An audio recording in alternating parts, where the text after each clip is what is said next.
Assalamualaikum warahmatullahi wabarakatuh dan salam sejahtera kepada semua yang menonton channel Cikgu Bas TV.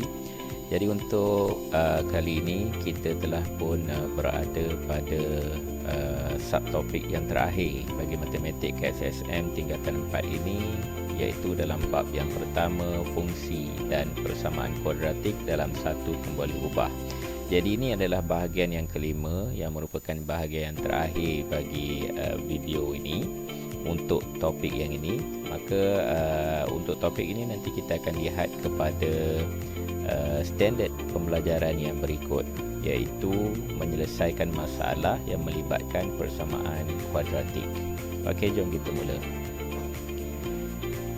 Baik, perhatikan masalah yang berikut. Okey, sebuah padang yang berbentuk segi empat tepat. Okey, kita boleh perhatikan dalam rajah ini, ya. Bentuknya adalah bentuk segi empat tepat. Okey. Perlu dipagar dengan dawai pagar. Panjang padang ini ialah 5x tambah 20. Dia berikan dalam sebutan x, ya. Ini dia punya panjang pagar. Dan lebarnya ialah x cm. Ya, lebarnya pula adalah x cm.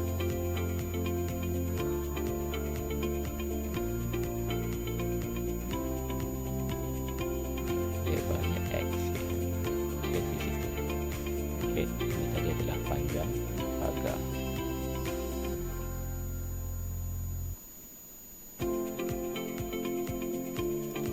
Okey, ungkapkan luas padang ini iaitu dalam huruf L, yang kita wakilkan luas padang sebagai huruf L dalam sebutan X. Jadi bagaimana penyelesaiannya, jom kita lihat. Okey, untuk menyelesaikan soalan yang pertama ini,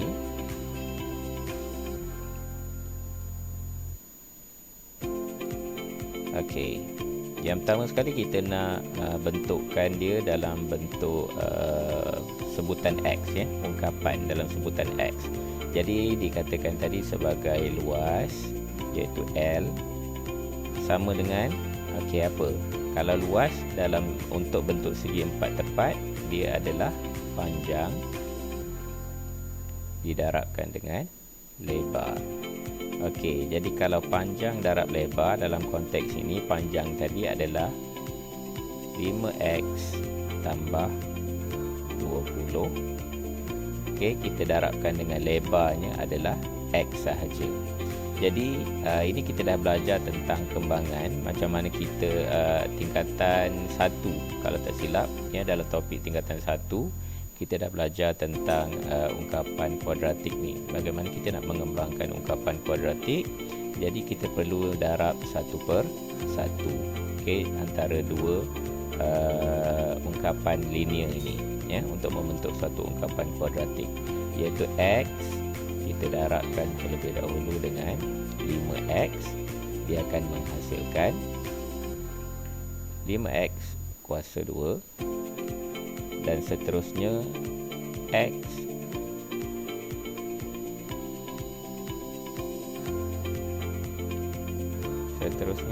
kita akan darabkan dengan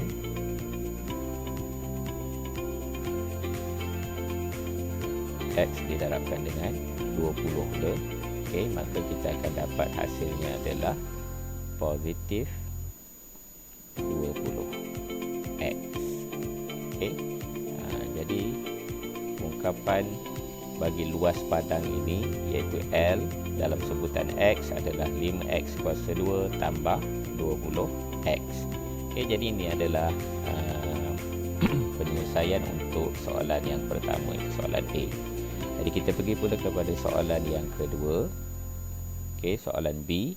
Diberi luas padang ialah 5100 meter persegi. Maknanya luas ni tadilah dia dah bagi nilai. Okey, luasnya dalam 5100 meter persegi.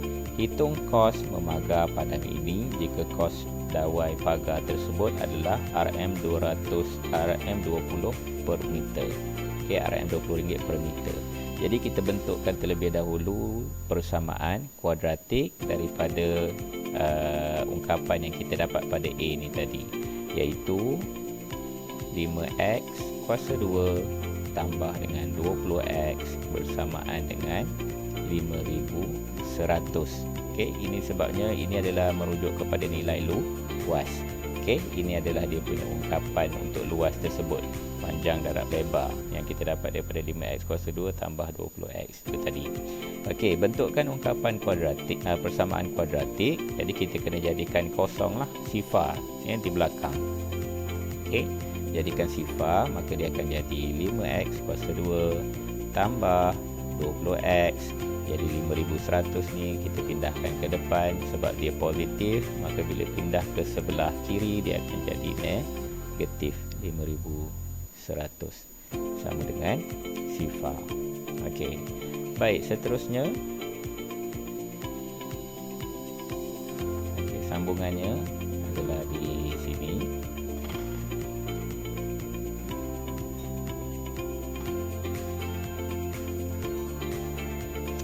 Okey. Tadi kita dah dapat bentuknya 5x kuasa 2 tambah 20x tolak 5100. Jadi kita kena faktorkan terlebih dahulu. So kita guna kurungan yang menunjukkan kepada pemfaktoran sama dengan sifar untuk kita menentukan apakah nilai x yang pertama dan juga nilai x yang kedua. Okey. Macam mana nak dapatkan nilai x ini? Ingat lagi macam mana video yang sebelum ini cikgu ada tunjukkan berkaitan dengan bagaimana kita nak menentukan punca-punca persamaan kuadratik menggunakan kaedah kalkulator. Okey, kita akan tekan kalkulator iaitu menekan butang mod sebanyak 3 kali. Kemudian kita pilih EQN iaitu nombor 1 dan seterusnya kita akan pilih degree iaitu nombor 2. Okey, dan kita akan masukkan apakah nilai A, B dan juga C. So dalam konteks ini nilai A kita adalah 5, nilai B kita adalah positif 20 dan nilai C kita adalah negatif 5100. Jadi kita masukkan nilai-nilai tersebut dalam kalkulator.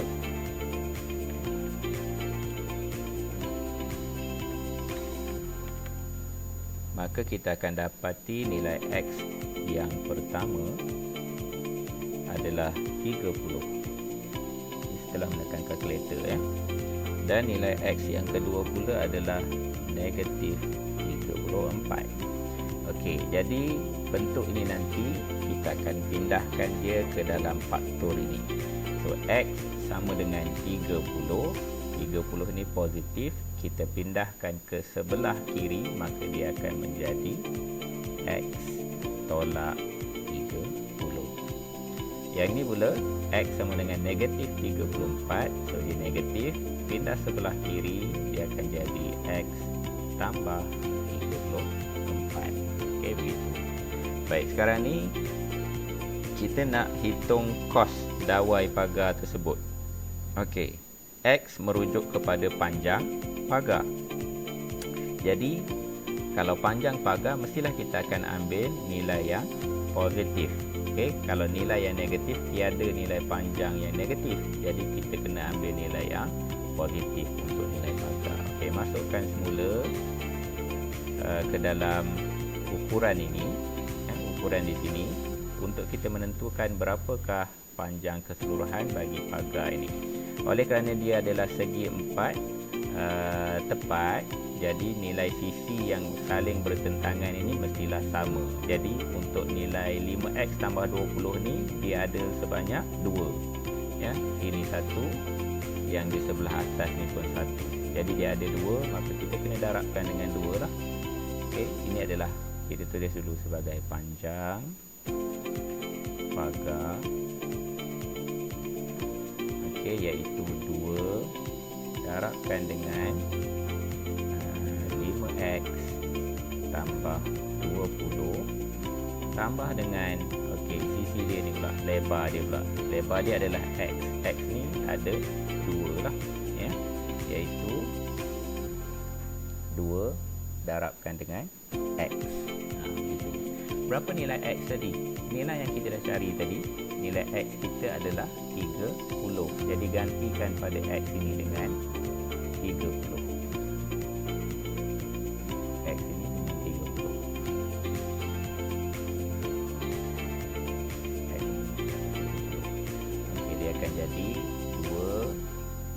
darabkan dengan 5 darab dengan 30 tambah 20 tambah dengan 2 darab dengan 30. Okey.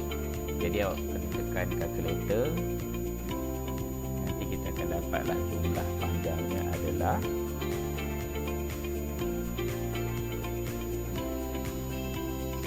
2 darab dengan 5 darab 30 tambah 20 tambah dengan 2 darab dengan 30, maka hasilnya adalah 400 meter. Okey. Jadi panjang keseluruhan bagi pagar adalah sepanjang 400 meter. Jadi kita nak kira kos dia berapa? Kos di sini dia katakan sebagai RM20 per meter.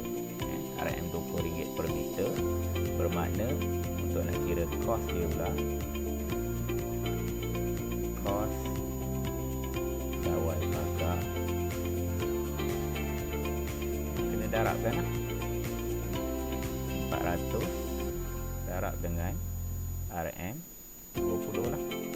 Jadi kita akan dapat jawapannya adalah RM8,000.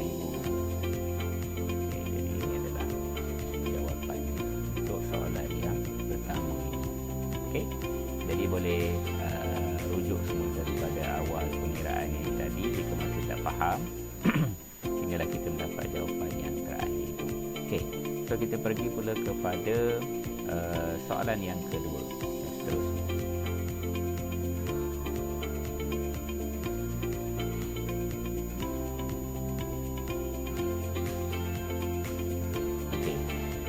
Soalan yang seterusnya, Encik Kamarul memandu keretanya dengan laju purata 20T tolak 20 km per jam.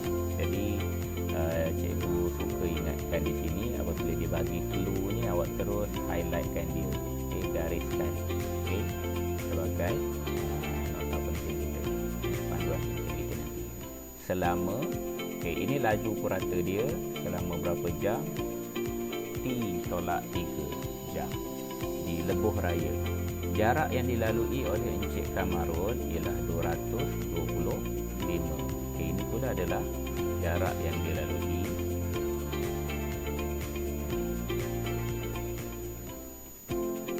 dilalui adalah 225. Had laju bagi lebuh raya berkenaan ialah 110 km per jam. Ini had laju dia. Adakah Encik Kamarul mematuhi peraturan had laju lebuh raya? Okey, kita nak tengok sama ada dia patuhi had laju lebuh raya ataupun tidak. Maka kita kena tengok berapakah kelajuan yang dia bawa, ya. Okey, berdasarkan kepada clue yang kita dah ada tadi. Baik.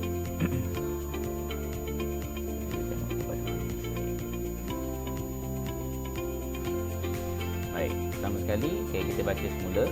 Encik Kamarul memandu keretanya dengan laju purata 20T tolak dengan 20 km per jam selama T tolak 3 jam di lebuh raya. Jarak yang dilalui oleh Encik Kamarul ialah 225 km. Okey. So sekarang ni kita kena tahu apakah rumus bagi laju ataupun jarak. Okey, kalau laju sama dengan jarak bahagi dengan masa.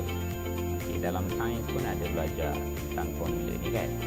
Okey, jadi sekarang ni andai kata kalau kita nak kira jarak pula ataupun nak kira nak kira jarak, hasil dia jarak adalah hasil darab bagi laju didarabkan dengan masa. Jadi laju darabkan dengan masa akan sama dengan jarak yang dilalui. Okey, daripada sini kita dah bentuk suatu persamaan. Kita masukkan nilai-nilai yang sepadan. Jadi disebut tadi laju puratanya adalah 20T tolak 20. Ya, jadi sebagai 20T tolak dengan 20 didarabkan dengan masa. Masanya adalah T tolak 3 jam. Jadi dikatakan jarak yang dilalui tadi adalah 225. Kita gantikan semua nilai-nilai yang sepatutnya. Jadi di sini kita akan kembangkan persamaan kita ini untuk mendapatkan suatu persamaan kuadratik nanti. Mula dengan 20T dulu. 20T kita darabkan dengan T. 20T darab dengan T di sini. 20T darab dengan T, maka kita akan dapat 20T kuasa 2. Kemudian 20T darab dengan 3. 20 darab dengan 3, maka negatif 3. Sini ada negatif ya. 20 positif darab dengan negatif 3. So kita akan dapat negatif 60T. Oleh kerana dekat sini ada T. Selesai untuk yang bahagian 20T. Kita sambung pula dengan negatif 20 pula. Negatif 20 darabkan dengan T. Akan dapat negatif 20T. Kemudian negatif 20 didarabkan dengan negatif 3, negatif darab negatif, kita akan dapat positif 20 darab 3, kita akan dapat 60 sama dengan 225. So sekarang ni kita permudahkan persamaan ini sehingga kita boleh membentuk suatu persamaan kuadratik.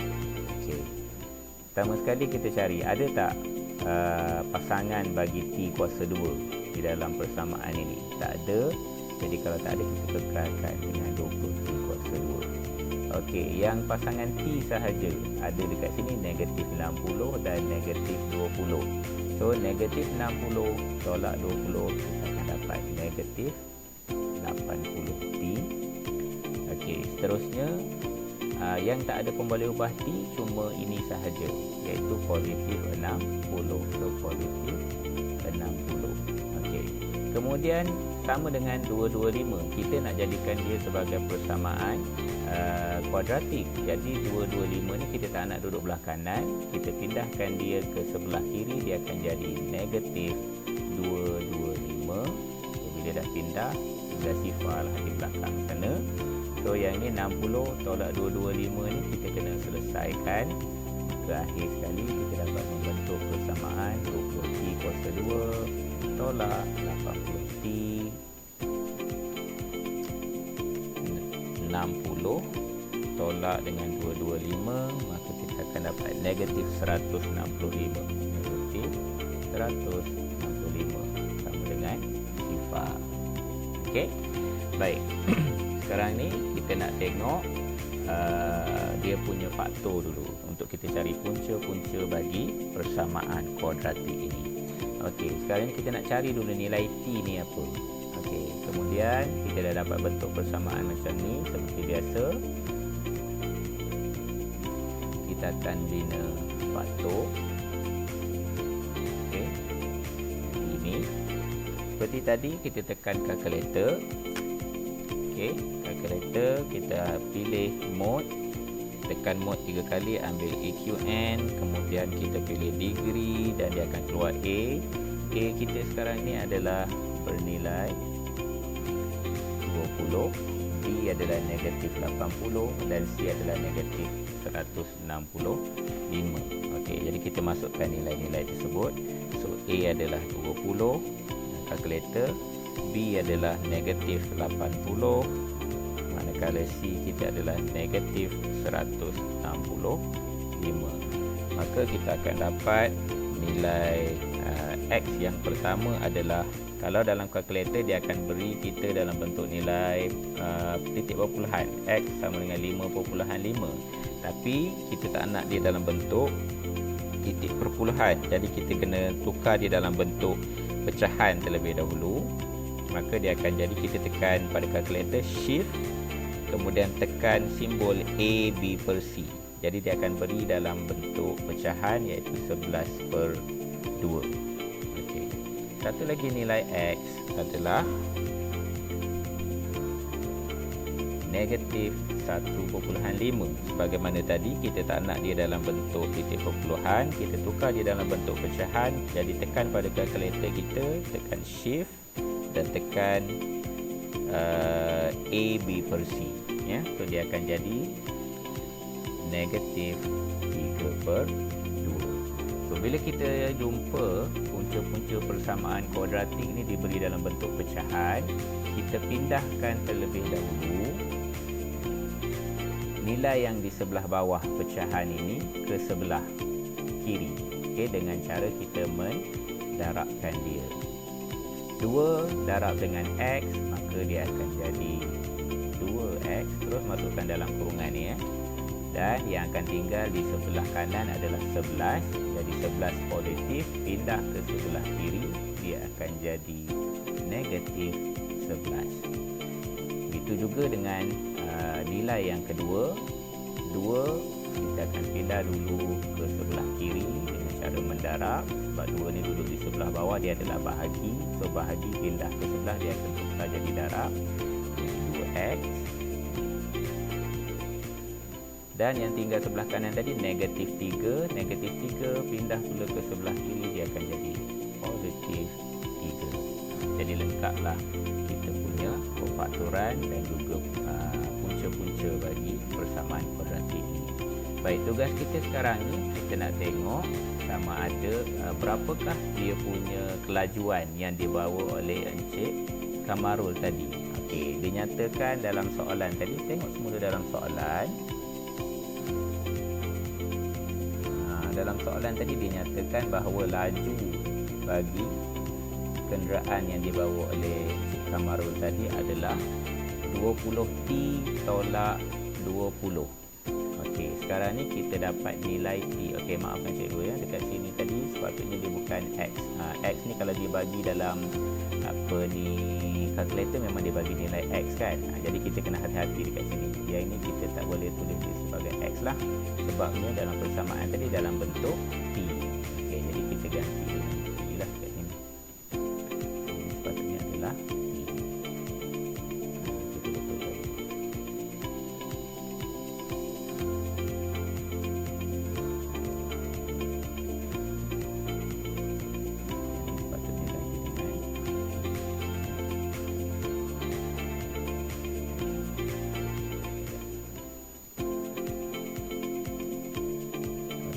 Dekat sini tadi kita sebenarnya kita mencari nilai T lah. Jadi kita T, kemudian sini kita masukkan sebagai T. Okey, baik. Tadi laju puratanya adalah 20T tolak 20. Jadi kita gantikan nilai T ini, iaitu masa, ke dalam dalam nilai ini. Okey, sekarang ni T masa mestilah kita ambil nilai yang positif. Nilai yang positif. So untuk nak ganti nilai ini, sama ada kita nak masuk dia dalam bentuk pecahan pun boleh, ataupun kita ambil nilai yang diberi dalam bentuk perpuluhan pun boleh. Okey, kita ganti dalam ungkapan yang dia bagi di sini. So sekarang ni laju purata sama dengan 20T tolak 20.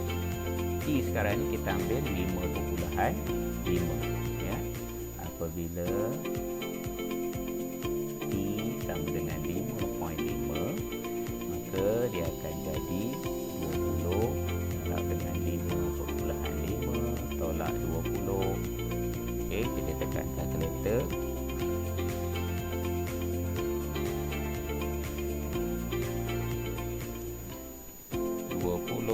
Darab 5.5 tolak dengan 20, maka kita akan dapat hasilnya adalah 90 kilometer per jam. Okey, jadi dia kata had laju adalah 110. Sekarang ni Encik Kamarul dia bawa 90 km sejam. Jadi kita boleh buat kesimpulan, maka Encik Kamarul